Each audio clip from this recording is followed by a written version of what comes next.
L'actualité parle beaucoup d'une guerre tragique aux portes de l'Europe. Je vais vous parler d'une autre guerre, clé pour l'industrie de la gestion de patrimoine, mais heureusement beaucoup moins tragique.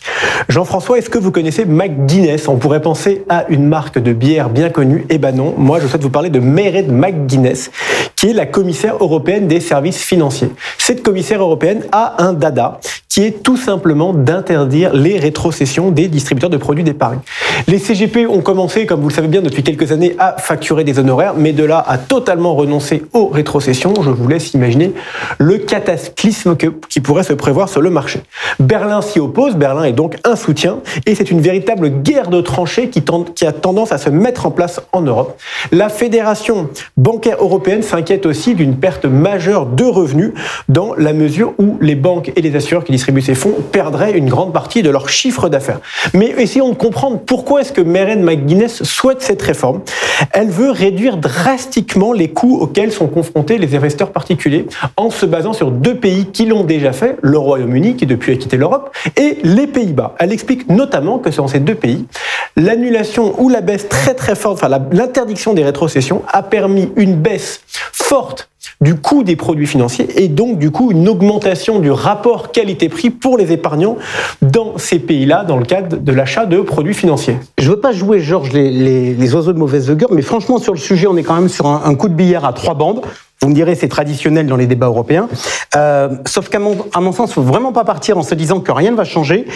Pourquoi ? On a noté notamment des évolutions de position lors de la conférence annuelle de l'ACPR. Son vice-président, Jean-Paul Faugère, avait été relativement rude. On vient de voir que les sénateurs viennent de réintervenir sur le sujet en rajoutant une couche. Donc moi, juste, si j'ai un petit conseil à donner, c'est juste d'envisager un plan de continuation de l'activité avec potentiellement un modèle économique un peu différent. Oui, vous venez d'en parler du Sénat et des sénateurs, donc je vais vous parler de deux sénateurs, Husson et Montgolfier, qui ont fait un rapport en 2021. Bon, rien de trop original, mais le thème est intriguant. Le thème est la protection des épargnants, payer moins et gagner plus. Le point clé de leur rapport, c'est tout simplement la fameuse transférabilité des interentreprises, donc entre les compagnies d'assurance, des contrats d'assurance vie. Florence Lutzmann, la présidente de France Assureur, a présenté ses vœux à la presse il y a quelques semaines, j'imagine que vous y étiez, Jean-François. Et dans cette cérémonie des vœux, qu'est-ce qu'elle a dit ? Elle a tout simplement dit que c'était un énorme risque, car cela risque de diminuer grandement les rendements des contrats des fonds en euros. Pourquoi ? Parce que les assureurs vont avoir une horizon d'investissement beaucoup plus faible et la durée moyenne aujourd'hui est de 12 ans. Avec cette transférabilité, de combien elle serait ? C'est bien compliqué de le savoir. Et en plus, ça ne s'arrête pas là, parce que coup de tonnerre, qu'est-ce qui s'est passé la semaine dernière au Sénat ? Un projet de loi a été voté. Il ouvre tout simplement accès à la transférabilité des contrats d'assurance vie entre compagnies d'assurance au bout de 8 ans. Un sujet dont on parlait depuis longtemps, depuis la loi Pacte en 2019. Réponse du gouvernement, Jean-Noël Barrot, ministre délégué, bien connu des CGP, s'est dit que dans l'absolu, il était favorable à la proposition, mais qui pensait qu'il y avait une divergence d'appréciation du gouvernement sur la transférabilité externe, parce qu'il a pointé tout simplement un risque significatif de la stabilité financière. Ce risque, selon lui, les premiers perdants seront les épargnants. Donc pour l'instant, le gouvernement a sifflé la fin de cette réforme. Le texte semble donc être mort-né, mais il n'est pas encore revenu à l'Assemblée. Des surprises sont donc possibles. En fait, le sujet de la transférabilité, on va être honnête, c'est un sujet d'épargnants et d'assureurs. Le vrai sujet pour les distributeurs, il est tout autre, c'est quand même le partage des commissions. Et ce sujet-là, il existe déjà aujourd'hui avec la problématique de la transférabilité interne. Et tel est notamment le cas chez tous les acteurs qui ont beaucoup de distribution externe. Oui, alors on va parler un peu d'une autre transférabilité, entre guillemets. Les sénateurs, encore eux, ont supprimé une incitation fiscale qui permettait, via la loi Pacte, de transférer des sommes investies dans un contrat d'assurance vie vers son plan d'épargne retraite. Vous avez parlé dans l'introduction, on parle beaucoup de la réforme des retraites, grande grève aujourd'hui, et il y a un député socialiste qui a expliqué, ce qui est assez vrai, que c'était pas tout à fait opportun, en pleine crise de la retraite, en pleine manifestation, d'aller favoriser un texte qui, lui, encourage finalement la retraite par capitalisation, ce qui est loin du texte en cours.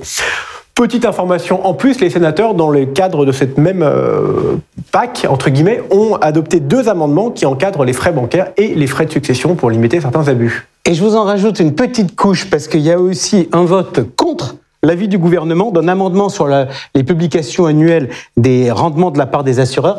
Alors, c'est drôle parce que le gouvernement a argué pour être contre ce texte que trop d'informations tuaient l'information.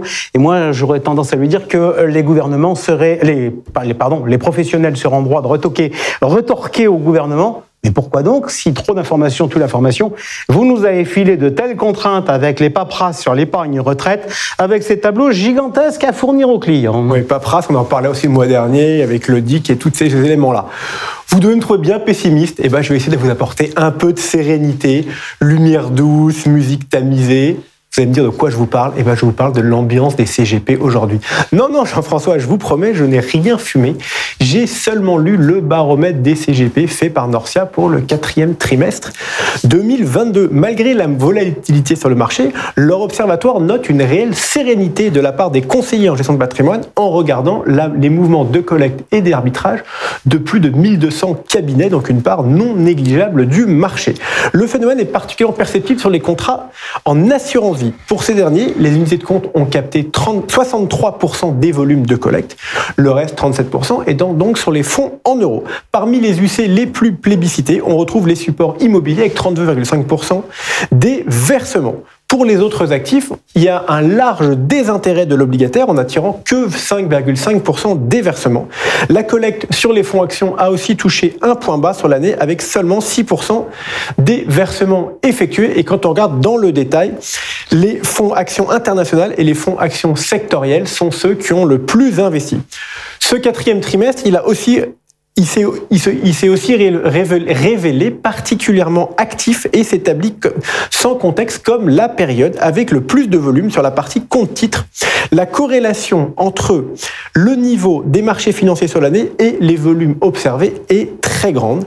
À nouveau, qu'est-ce qu'on constate? Les produits structurés qui se démarque comme étant la catégorie privilégiée de ce segment. Souplesse, réactivité et absence de contraintes sont d'autant de facteurs qui permettent à cette classe d'actifs de se développer sur la partie compte-titres. Enfin, sur la partie OPCVM, le dernier trimestre aura marqué un retour des plans de fonds obligataires datés à terme dans les volumes.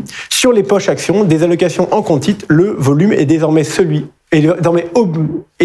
équivalent à celui observé sur la partie obligataire. Bref, tel que je vous connais, vous allez trouver que c'est des chiffres encourageants. Est-ce que vous n'avez que des chiffres encourageants pour nous? Alors, les CGP sont optimistes, effectivement, mais j'ai aussi lu un baromètre fait par la BPCE et réalisé par deux économistes, Alain Tourgeman et Éric Buffando, et ils sont beaucoup plus prudents. Quand on regarde, ils nous disent que l'épargne des Français a atteint un pic inimaginable lors de la période Covid. Tout simplement, les salaires étaient maintenus, on n'avait plus de quoi dépenser. Il n'y avait plus rien à dépenser. Et ce taux reste très élevé avec 16,7% à fin 2022. Taux élevé, pourquoi ? Ce sont les restes de la période Covid et une vraie inquiétude de la part des Français qui ont envie de reconstituer leur bas de laine et donc de reconstituer leur épargne de précaution.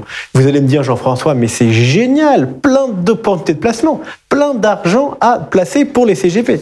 Mais quand on regarde dans le détail, on constate malheureusement qu'il y a un fort ralentissement des placements cumulés. Alors cela dit, le sujet est assez intéressant d'un point de vue pédagogique parce qu'on va être très honnête, pour les CGP, le taux d'épargne, c'est un indicateur qui n'a strictement aucun intérêt, d'autant qu'il intègre notamment les revenus qui sont capitalisés. En revanche, les flux de placement peuvent être totalement déconnectés du taux d'épargne, et en particulier par le phénomène du crédit immobilier. Je vous donne un exemple tout simple.